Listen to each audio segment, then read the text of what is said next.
Aérotaïne, sport et investissement. Vivez votre passion, bâtissez votre liberté.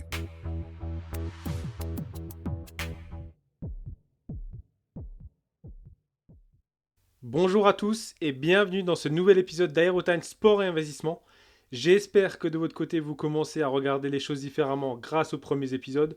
Aujourd'hui, on entre dans un sujet fondamental, trop souvent négligé et pourtant c'est peut-être ce qui fait la différence, le respect de votre capital. Et plus largement, la manière dont vous gérez vos mises, faites vos choix et votre posture face à l'argent. On parle souvent de rentabilité, de stratégie, de value bet, d'expected goals, mais tous ces termes ne servent à rien si vous n'avez pas un respect profond pour votre capital. Parce que c'est lui, au fond, votre seul outil. Et j'en vois beaucoup qui veulent gagner gros, mais qui balancent un 5 euros, un 10 euros, parce que balancer c'est clairement le terme, pour le fun ou parce que, franchement, cette cote, je la sentais bien. Comme si c'était un ticket à gratter ou un pierre-feuille-ciseau. Mais ça n'est pas un jeu, c'est votre argent et chaque euro compte. Posez-vous cette question. Est-ce que vous feriez pareil si vous étiez sur les marchés financiers, en investissant sur du trading ou sur de la crypto-monnaie? Bien sûr que non. Pour démontrer que ces mondes ne sont pas si différents, ils obéissent pourtant aux mêmes lois mentales, mathématiques et comportementales. Des lois mentales d'abord, gestion du stress, de la frustration, de la peur de louper une opportunité. Bref, si vous misez en réagissant à vos émotions, vous perdez. Vous devez penser en probabilité, pas en coup de chance. Des lois mathématiques ensuite.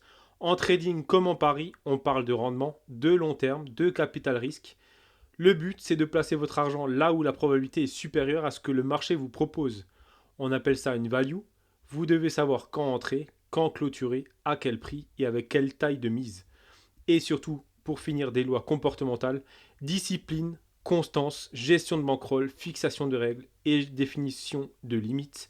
Celui qui fait n'importe quoi en changeant de méthode tous les 3 jours finit toujours au même endroit, à zéro. Celui qui tient une stratégie ajuste avec méthode, maîtrise ses impulsions, gère son bilan et peut construire. Ce n'est pas le domaine qui change, c'est votre regard que vous lui portez. Le trader sans méthodologie est un parieur compulsif et le parieur avec une méthode qui lui permet de gagner de l'argent, c'est un investisseur. Vous suivez le sport depuis toujours, transformez-le en source de revenus supplémentaires. Je ne suis pas là pour faire la morale, mais je parle d'expérience. On ne va nulle part sans discipline, sans rigueur et sans donner de l'importance à son propre argent. Le capital, ça se respecte, même quand il est petit. Surtout quand il est petit. Parce que si vous ne savez pas gérer 20 euros, vous ne saurez pas protéger 200 euros. La mise, c'est l'unité de base de votre système. Votre mise, ce n'est pas un coup de poker émotionnel, c'est un dosage réfléchi, calibré, en fonction de votre bankroll, de la valeur et du risque que vous êtes prêt à accepter. C'est comme un entrepreneur qui réinvestit dans son business. Il ne flambe pas tout sur un coup de tête, il alloue une partie de ses fonds avec méthode et il sait que s'il veut durer, il doit protéger son actif principal, le capital. La rentabilité commence dans les petites décisions. C'est la maîtrise qui construit votre revenu supplémentaire, pas le gain exceptionnel d'un week-end. Même si le gain après quelques paris vous semble minime et la dynamique de gain s'installe, vous commencez à générer des résultats positifs. Est-ce que les matchs est gagné? Pas encore et même pas du tout. Un seul moyen de sortir de l'illusion, faites-vous des retraits réguliers.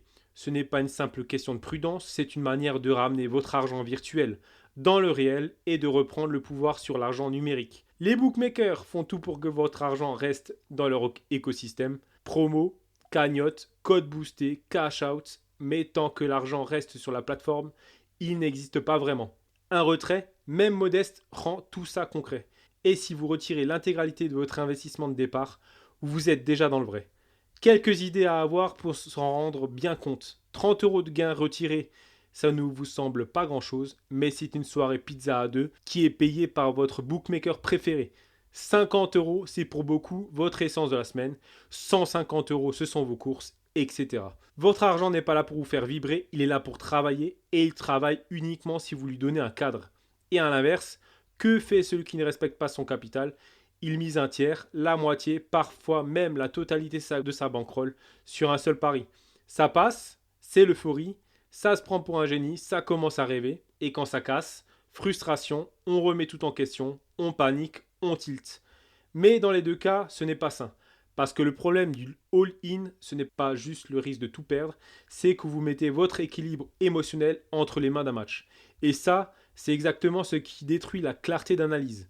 Un bon investisseur, que ce soit en trading, en crypto ou en paris sportif, ne monte pas sur des montagnes russes émotionnelles. Il avance, il perd, il encaisse, il ajuste.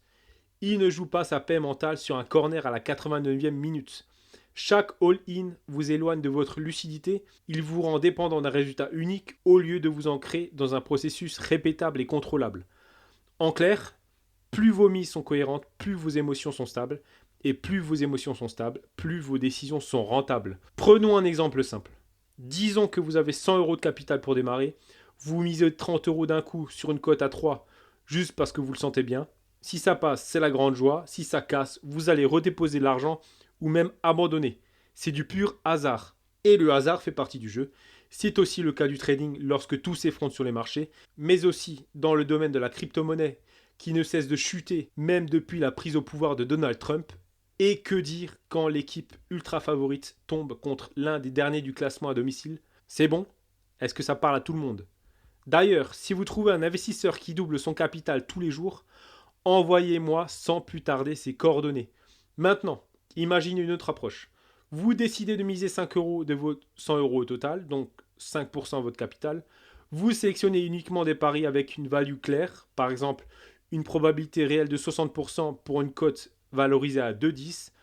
Sur 50 paris, vous allez avoir 30 gagnants avec 165 € de gains, 20 perdants avec 100 € de pertes.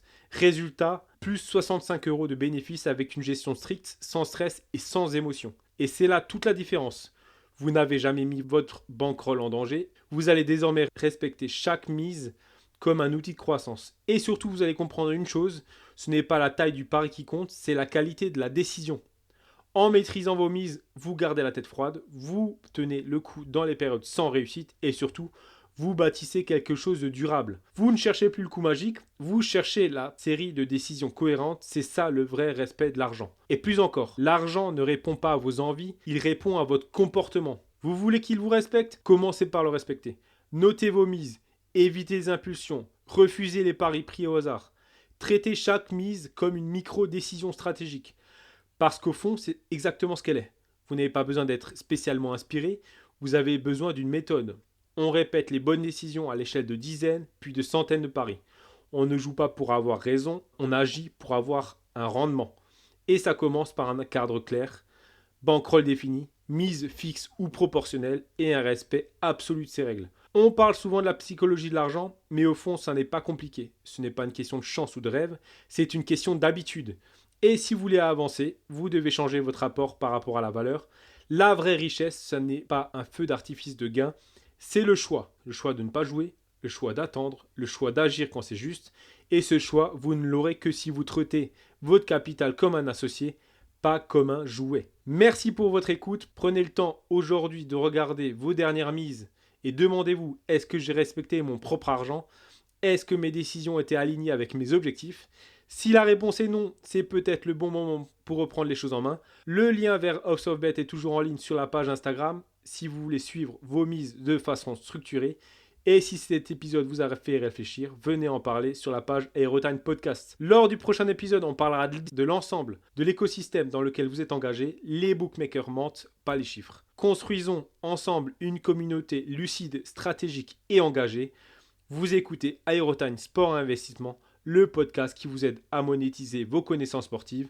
On se retrouve demain pour la première chronique de la semaine. Belle journée, prenez soin de vous. Construisez avec passion. Merci d'avoir écouté Aerotaine.